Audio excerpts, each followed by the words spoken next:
시편 1편은 시편 1편부터 150편 전체의 요약이고 서론이고 압축본입니다. 시편 1편에는 복 있는 사람의 삶과 어리석은 인생의 두 길이 소개되고 있습니다. 그래서 이 두 삶의 차이가 무엇인가를 말하고 있는데, 그 핵심은 하나님이 말씀하신 자리에 있었느냐, 그리고 하나님이 하라고 하신 그 일들을 했느냐에 의해서 갈라지게 됩니다. 그러니까 시편 150편 전체는 이 삶의 결과를 보여주고 있다고 보시면 됩니다. 그러면서 시편은 우리에게 거꾸로 묻습니다. 우리는 과연 우리의 삶은 어떠한가? 어디에 있는가? 무엇을 하고 있는가? 그러면서 개개인에게 묻는 것이죠. 나의 삶은 어떠한가? 오늘 우리가 창세기 13장을 읽었습니다. 여기에는 두 인생의 삶이 묘사되고 있습니다. 시편 1편에서 말한 복 있는 사람의 삶과 어리석은 인생의 결과가 기록이 되어 있습니다. 말씀을 하나하나 풀어가면서 우리 성도님들 모두가 등장하는 각각의 인물을 통하여서 하나님께서 말씀하시는 레마의 음성을 듣기를 바랍니다. 이것이 여러분 모두에게 오늘 하나님의 음성이 되어서 은혜가 되는 그런 복된 시간 되시기를 축복합니다. 오늘 주인공은 아브라함과 롯입니다. 아브라함과 롯은 갈대아 우르에서 함께 떠나게 되고 하란에 머물다가 하나님의 음성을 듣고 가나안 땅으로 오게 되지요. 그런데 가나안 땅에 도착을 했는데 여기에 가뭄이 들고 그리고 여러 가지 어려움이 찾아오게 됩니다. 양식이 없는 거예요. 그래서 이 두 가문은 애굽으로 피신을 하게 됩니다.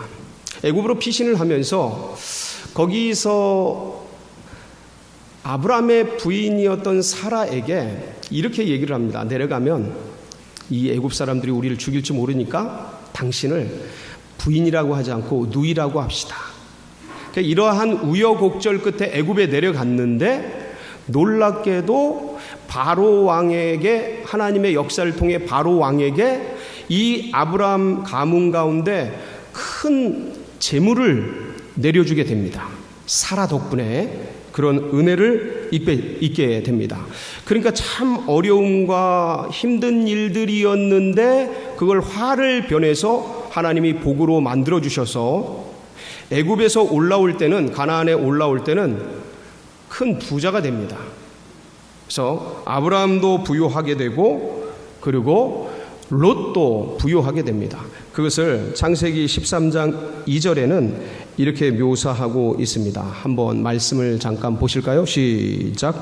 아브라함에게 가축과 은과 금이 풍부하였더라. 그래서 애굽에서 네게브라고 브엘세바 밑지역의 광야 지역으로 올라오게 되는데 거기 있으면서 이제 여러 가지 일들을 하다가 베델 지역으로 아브라함과 롯이 올라가게 됩니다.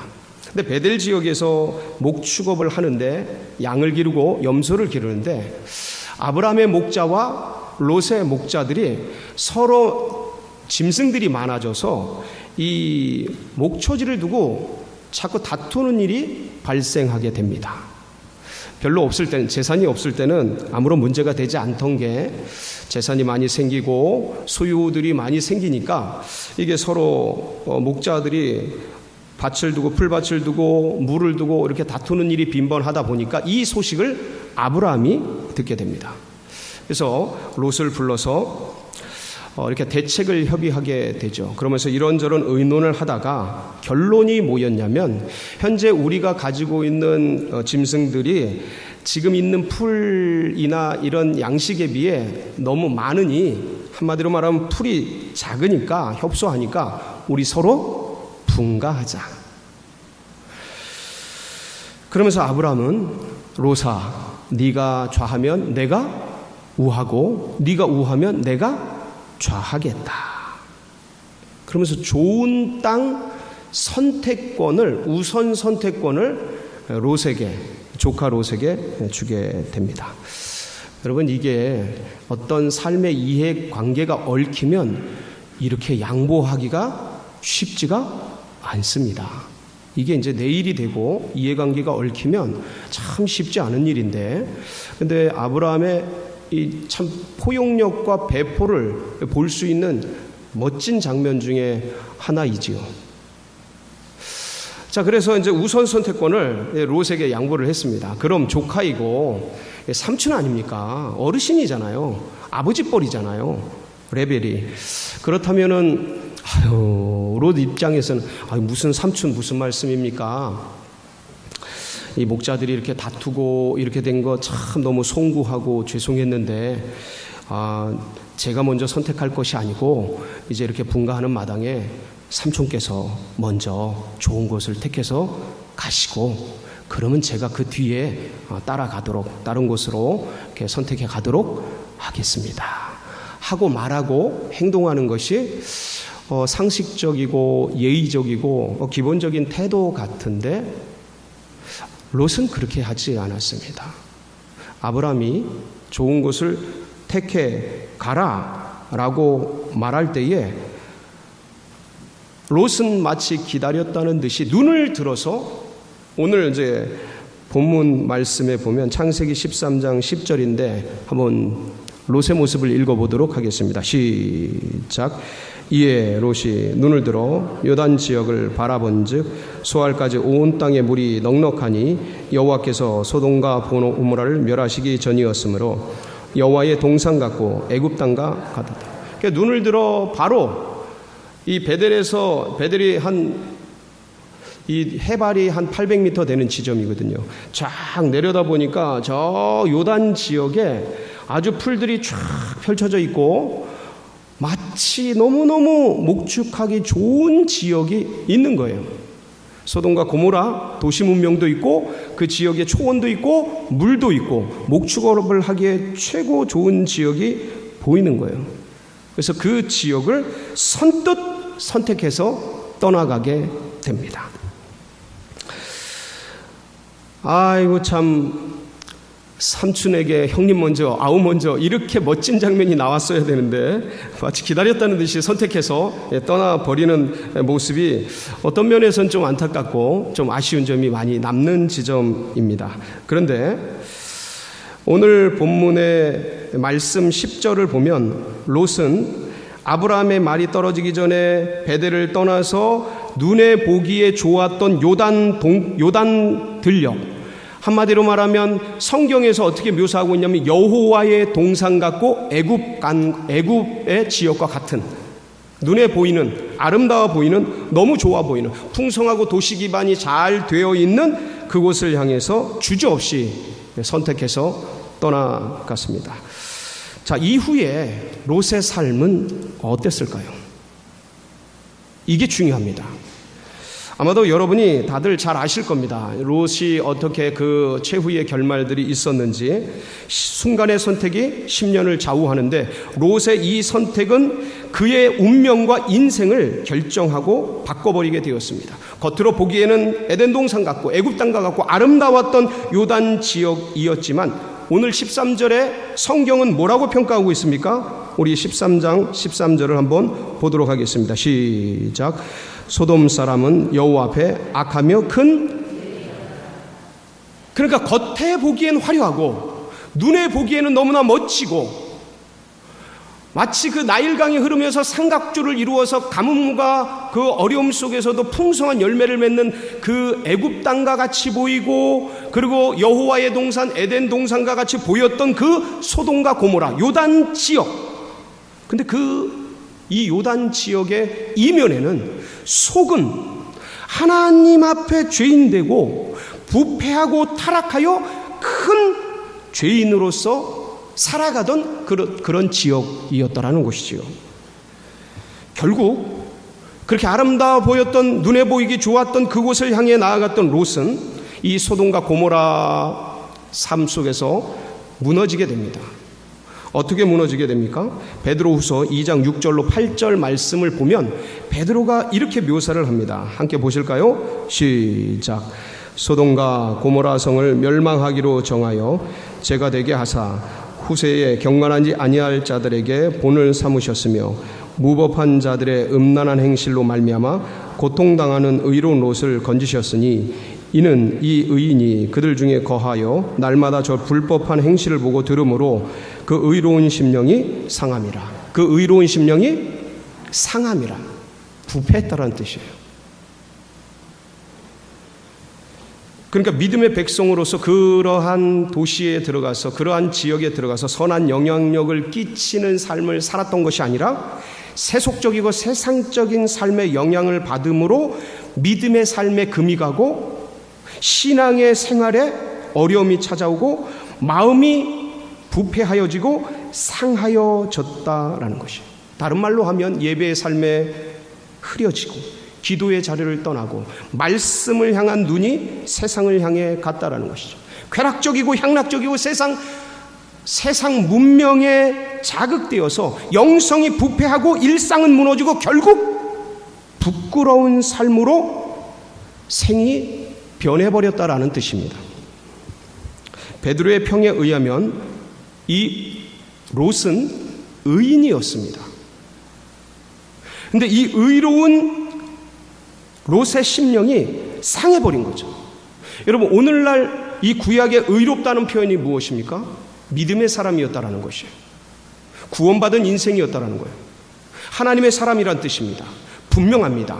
그런데 그러한 자도 하나님이 말씀하시지 않은 곳, 하나님이 하라고 하지 않은 것, 그런 것에 나아갔을 때 이런 비극적인 삶의 운명으로 전락하게 되었다라는 것이죠. 여러분, 롯이 왜 이렇게 되었습니까? 결정적인 순간 하나님께 묻지 않았기 때문입니다. 아브라함이 땅의 선택권을 롯에게 주었을 때 당연히 롯은 양보했어야 돼요. 아닙니다, 삼촌이 먼저 했어야 합니다. 그리고 새로운 삶을 찾아 떠날 때 당연히 주님께 묻고 듣고 순종하며 한 걸음 한 걸음 그 길을 걸어갔어야 하는 것이죠. 믿음의 백성으로서의 자세, 그것을 놓쳤던 것입니다. 결국 롯은 내 소견에, 내 눈에 좋은 대로, 내 감정과 내 지식과 노하우와 실력과 능력에 좋은 대로 요단 지역을 택해 가서 결국은 거기서 비참한 결과를 맞이하게 되었던 것입니다. 반면 오늘 말씀 14절에 보면 롯을 떠나보낸 아브라함의 삶이 나옵니다. 여러분, 우리 14절 함께 읽어볼까요? 시작. 롯이 아브라함을 떠난 후에 여호와께서 아브라함에게 이르시되 너는 눈을 들어 너 있는 곳에서 북쪽과 남쪽 그리고 동쪽과 서쪽을 바라보라. 지금 아브라함과 하나님이 뭐 하시는 거예요? 대화하시는 겁니다. 여러분, 하나님과 인간의 대화를 뭐라 그래요? 기도라고 합니다. 아브라함은 지금 기도하고 있는 겁니다.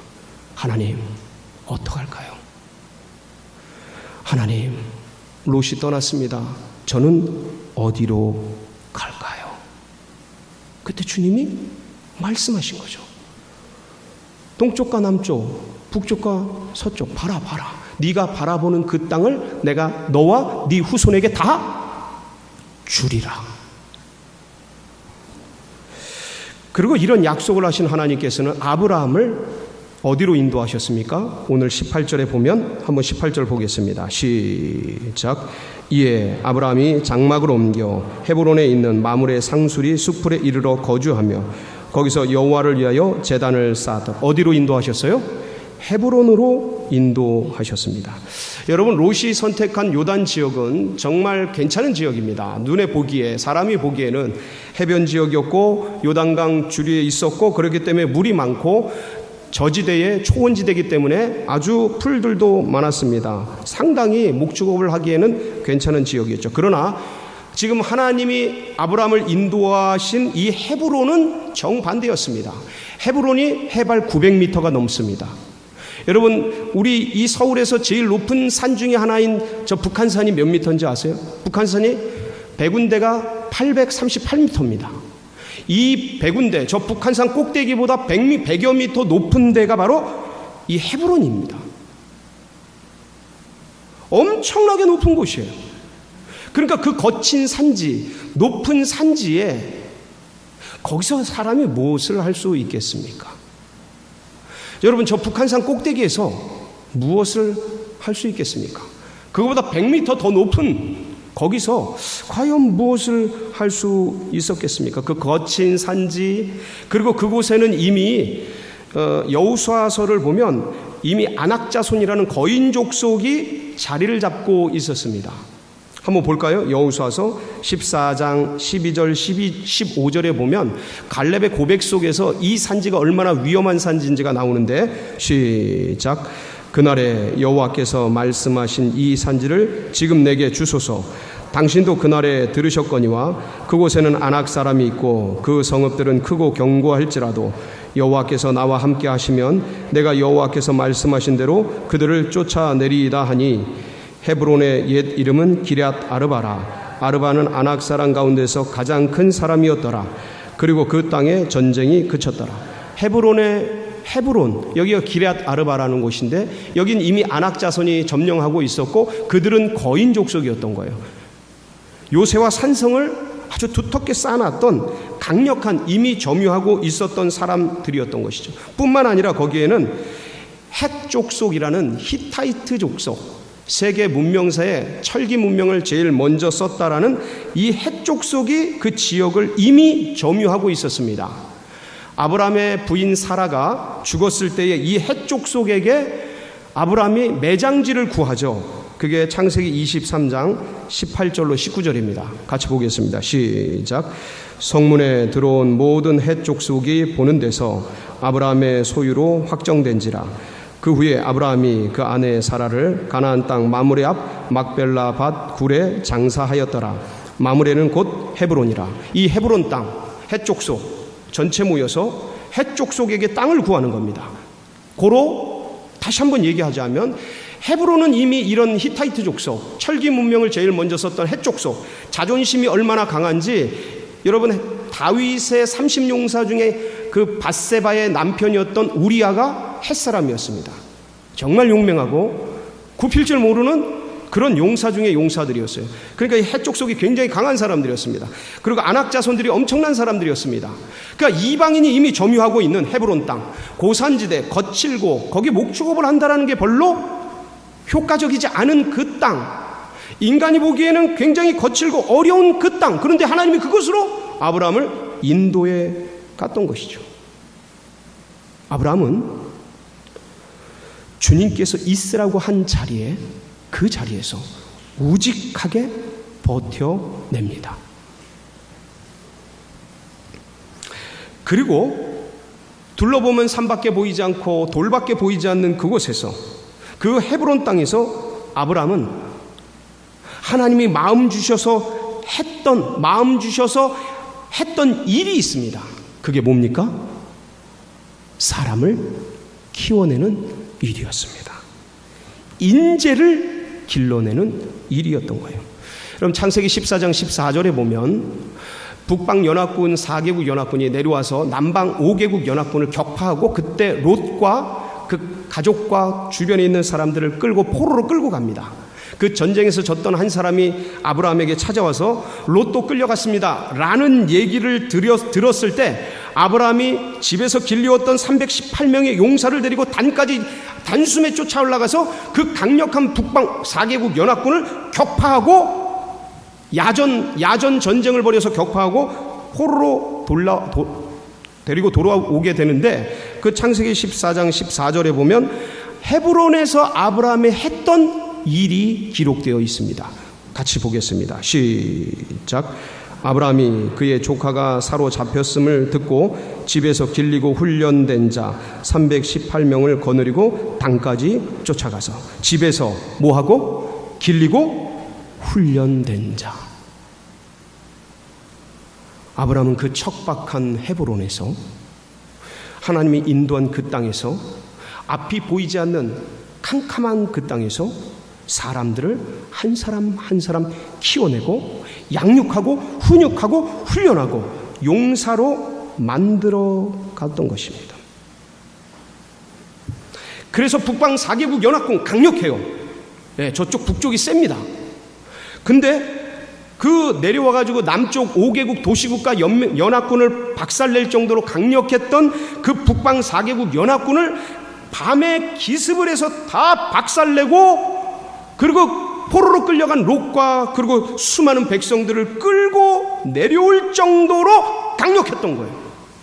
그리고 집에서 길리우고 한 땀 한 땀 먹이고 입히고 그들에게 같이 동거동락했던 아브라함이었기에 이 318명의 전사들은, 용사들은 그 강한 군대, 생각을 해보십시오. 318명밖에 안 되는데 지금 남방 5개국 연합군이 박살났는데 그거 소문 다 들었을 거 아닙니까? 근데 가서 싸우자 라고 말했을 때 주저없이 따라 나선 이 318명의 용사들, 목숨을 함께 할 정도로 강력했던 이 용사들을 아브라함은 그 헤브론 땅에서 한 사람 한 사람 길러내었던 것입니다.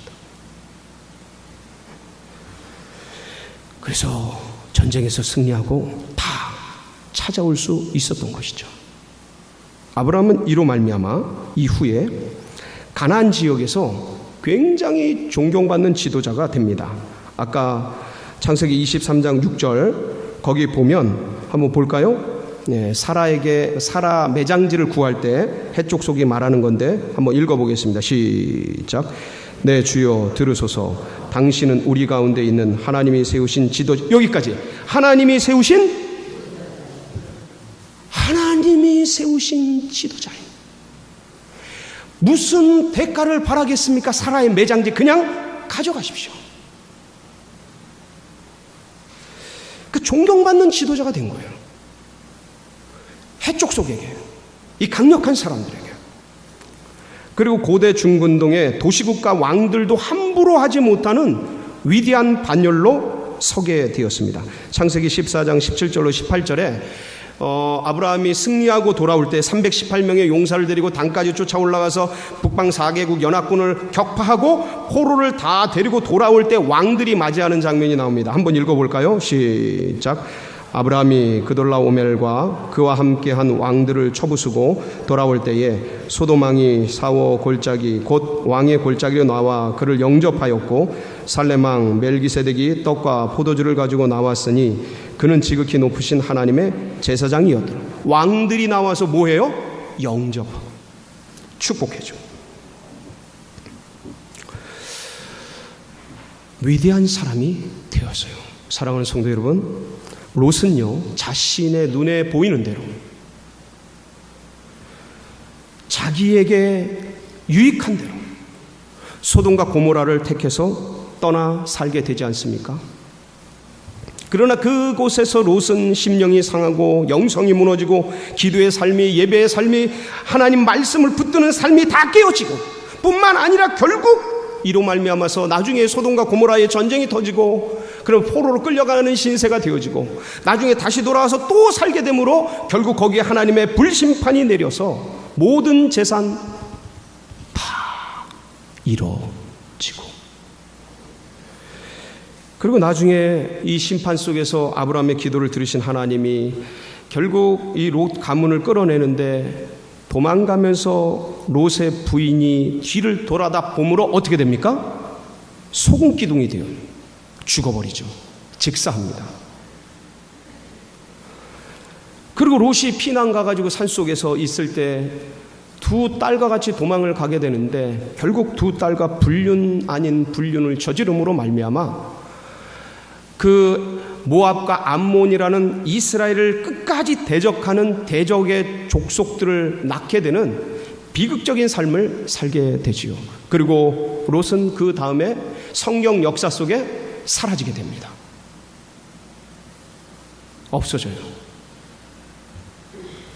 반면 아브라함은 사람들이 보기에는 험난하고 거친 지역이었으나 헤브론 산지 900m가 넘는 엄청난 남방의 네게브 지역에 영향을 받는 광야 산지였지만 하나님이 인도하심에 뚜벅뚜벅 걸어내요.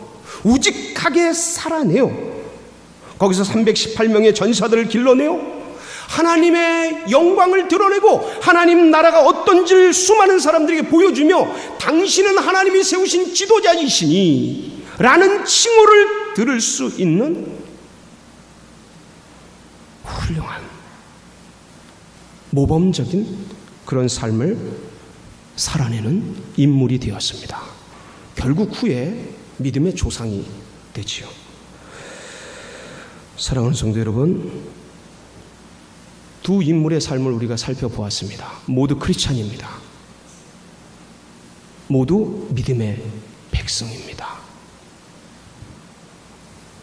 지금 나는 어디에 있습니까? 소돔입니까? 아니면 헤브론입니까?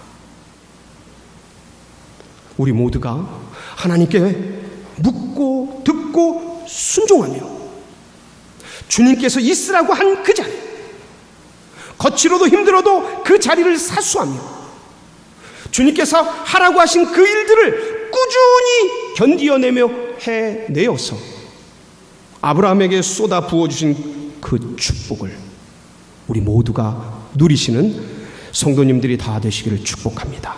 같이 기도하시겠습니다.